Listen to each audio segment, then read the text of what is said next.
Well, Paul O'Sullivan calls it the cult of Mkhwanazi. Certainly the 4-star police general from KwaZulu-Natal has got his supporters. He's also got those that he doesn't like. And amongst them is the Member of Parliament, Fadiel Adams, the president of the National Coloured Congress. We'll find out why Mr. Adams has raised the ire of the man that so many South Africans are pinning their hopes on. But the man that Paul O'Sullivan says is going to be uncovered soon enough. Cody from Paul has sold multiple vehicles to We Buy Cars. Suspicious? I think so. Is that a crime? No. Where are you getting the cars? I buy them and I sell them at the spot like a normal person. Okay. No, man, I'm just an accounting student. I know a good deal when I see one. That's Excel meant. What's more stressful, tax season or selling a car at We Buy Cars? Tax season, obviously. We Buy Cars, the easiest way to sell your car by far. Fadiel, thanks for joining us. I know it's pretty inconvenient at the moment. You're in your car. You've managed to pull it out and just give us a little bit of your time. I was fascinated looking at your background. You've had quite a story. I suppose it was ordained, being born 2 days before the 1976 Soweto riots. So what brought you into politics? I suppose that's the main thing before we go into the reason why General Mkhwanazi is so unhappy with you. I think what brought me into politics is the same thing that drives most South Africans up the wall. We're all just gatvol. You know, we've had it with corruption. We've had it with nepotism. We've had it with cronyism. We've had it with cater deployment. And yeah, I think I spoke a little bit louder than most. And look at me now. I'm on Biz News while I'm having my tires repaired. But it is you spoke about, I mean, gatvol is a fantastic word, and it is something that you used to get going. You started an organization saying, we're gatvol. It's like, I remember a movie where people started shouting, we're not going to take it anymore. It felt a bit like that moment looking at it from afar. I know it was a little bit more rhythm than that movie. But anyway, it was a 90-second interview with a journalist who I dislike intensely, and she hates me right back. And it just kept on growing, and it took us all the way to Parliament. And now we're here doing exactly what we were going to do. And we are getting ostracized for it. We are getting crucified for it. But, the Mkhwanazi cult, as Mr. O'Sullivan so rightly calls it, I really want to encourage him to step up the efforts, because that hate's not going to make us stop. People are going to be exposed. The truth is going to be told. And I suspect millions of South Africans are going to be really disappointed in the newfound hero. It's going to be a very good month. Were you surprised that he singled you out for criticism in front of the Nhlanhla Commission? Surprised at the press conference, not the Nhlanhla Commission.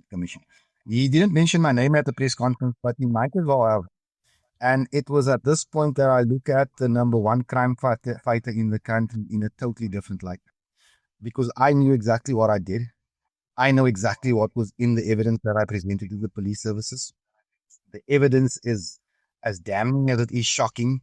And if you are backing for the people accused of stealing, then it makes me look at your motives. And let's just say that when you delve a little bit deeper into what is before you, it's actually quite shocking. I'm going to speak in front of the commission. I'm going to speak in court. I'm expecting to be arrested and chopped on trumped up nonsense, but we're prepared for this. We are 100% prepared for this. Before we go into more of those details, you did serve, after you started the political party that you now represent, you did get a couple of seats on the Cape Town Metro, and you did serve there with Neil de Beer at the same time. Did you ever get to meet Neil? Neil de Beer was like a big brother. We agreed on the fundamentals and disagreed on many things. But, Neil was cut from a different cloth from most men. He was a good man. He was an honest man. He was a straight shooter. He'd tell you where to get off if you needed to. He'd think nothing of calling me up and telling me, "No, I don't think you're right on this one, but I dare disagree." That it turned into a shouting match. And when you see Neil again, you just love him all over. He was just different. He's a great loss to this country. I'll tell you that for free. And, if ever I could have a conversation with God, I'd tell him, "You know what, we'll swap you Mkhwanazi for Neil to be any day of the week." It is interesting, and you reminded me quite a lot of him, given your background and his, and the way that you've sat in the fire. You've been through it. You've been in gangsterism. You came out of gangsterism. You, according to the profiles on you, you've had addictions. You've got through it, and you almost seem to be a bit like Neil, where it says, "Well, life is about telling the truth." That's kind of the way I read you. If I was to live 100 lifetimes, I don't think I'd ever be the man Neil de Beer was. Neil de Beer was different. Neil de Beer was a white South African, a Boer boy, who came from a family with a bit of money. Who, if he wanted to, could have been an apartheid president. He chose to fight for people like me. How can I not love that story? He said, "You know what, guys, white privilege is not going to work for me. Give me my machine gun. I will fight for those who have nothing." How can I not love a man like that? No one will ever tell me a bad word about me. And I mean, he wasn't perfect, but no one's going to tell me he wasn't perfect. He was my Did big you brother. talk Did you talk to him? And I know we're going a little bit off pat here, but about the documents that were, again, it's well known, they were pushed under your door in Parliament. You were elected to Parliament in 2024. Quite extraordinary, actually. You found a political party. You and one of your colleagues are in Parliament now. You get these documents. Watching one of the interviews you gave, you said you had to read them 4 times to actually see what was going on there. Can you tell us more about that? And indeed, did you bounce things off someone like Neil? Look, the cases are sub judice, so obviously I can't say anything because I don't do anything to keep it. What I hope will be trial. So I'm going to say as little as I can. But I had a word with Neil, and he said to me, "I'm not surprised." He said, and he had a very peculiar way of saying my name. "Neil, I'm not surprised. This has been going on for too long." But you must also remember, at this time, Neil was not in the best of health. He's not that strapping big boy that he used to be, and he's struggling. And, the fear of death, I think it kicked in around about that. And trust me when I tell you, he didn't really show it. It was there. So you don't want to burden a man like this. This wasn't his fight anymore. He's run his race. And may God bless his soul. But this fight is for the rest of us now. This is for the Patricia Mashalis. It's for the people that can see the wood from the trees. We've got 68 million South Africans. I think they pull the wool over 7 million of their eyes. But you see, when the general calls that press conference, he makes certain very, very fundamental mistakes. He claims that he's going to come and he's going to bring receipts of what he's saying. But if you watch the commission, it was the backup. It was just allegations. He was throwing as much mud as he could to see what was going to. But the general must answer a few fundamental questions, like what was the need for that military attire, and who was he talking to when he was screaming, "Rise up, rise up"? The president's not in the country. Now, what I know as a South African is that in Africa, coup d'etats, they happen when the president's not in the country. People are calling that a show of force. Well, he's saying it was a show of force. I'm asking, was it sedition? Was he trying to incite a coup? Because I'm beginning to understand that those charges that I laid, the 7 generals are now before the court. They appeared before court yesterday. I'm beginning to understand that this is really irked General Mkhwanazi. And all of my charges, except one, they relate to the Secret Service Fund, the slush fund, the ATM for certain high-ranking policemen. So the question I'd want to ask General Mkhwanazi, the political killing stars team of yours that you also attached to, how much money did it receive from the top? Was it zero or was it millions?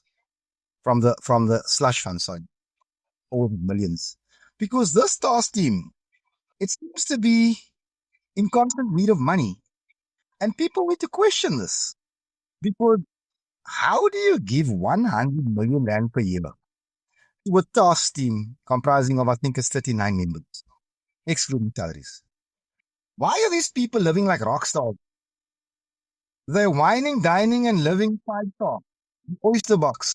Umhlanga rocks. This is not how you treat a task team. Then the question is, how many investigators does a task team have? Zero.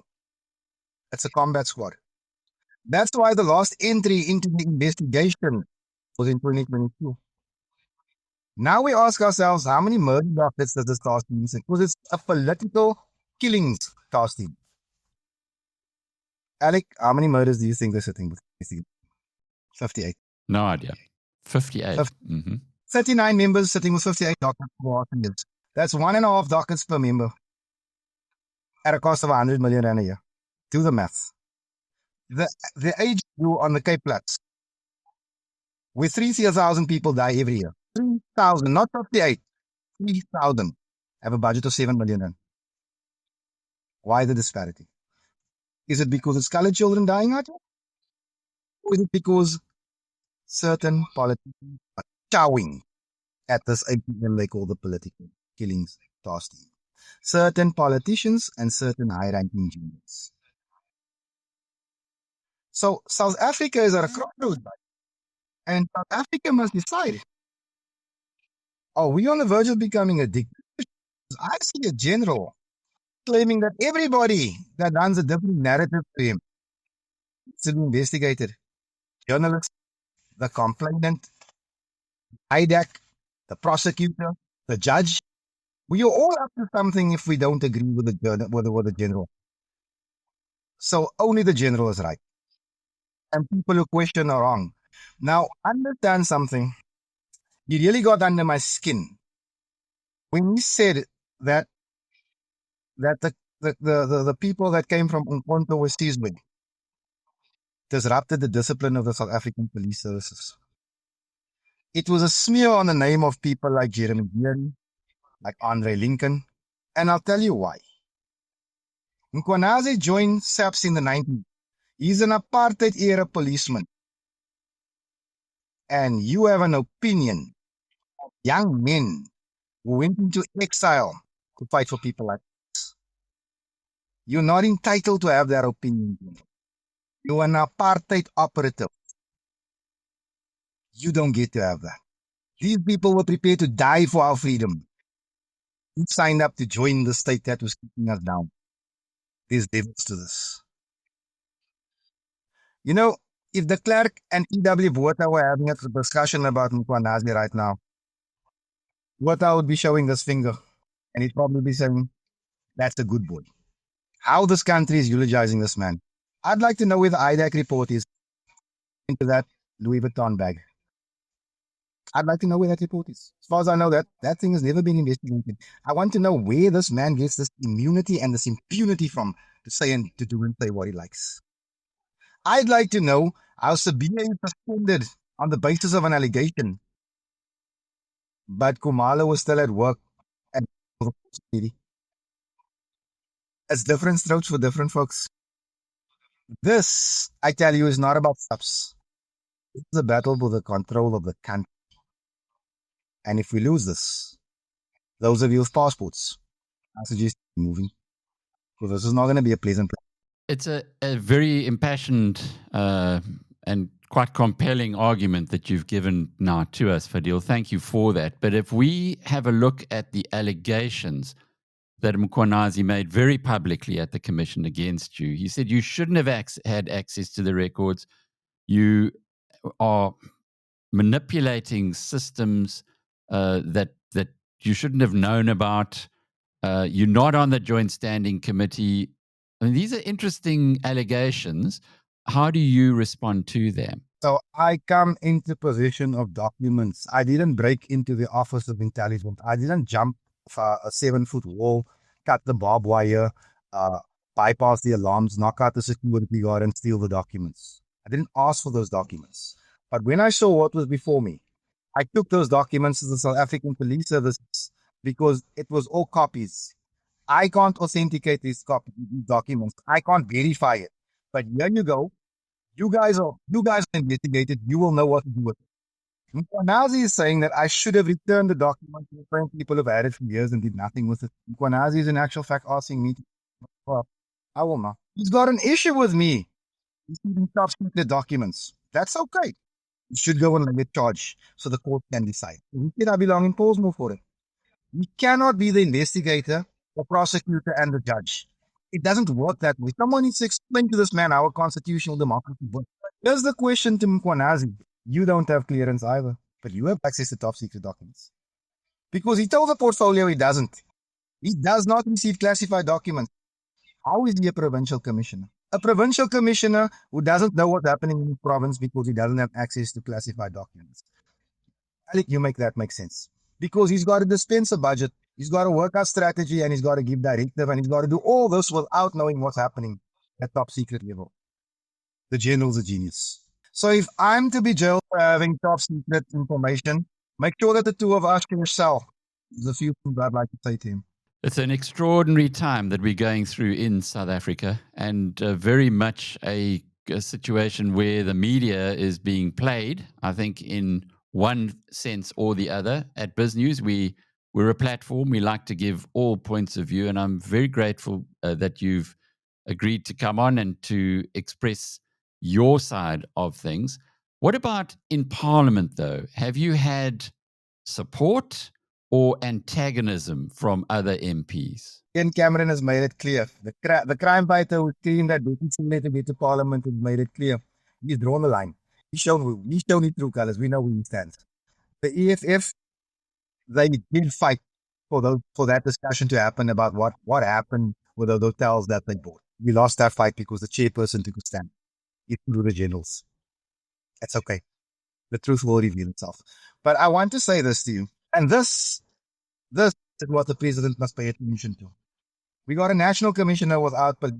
I'm reliably told we've got at least five provincial commissioners who don't have top levels clearance. I'm told that there are people with fraudulent clearances within crime intelligence.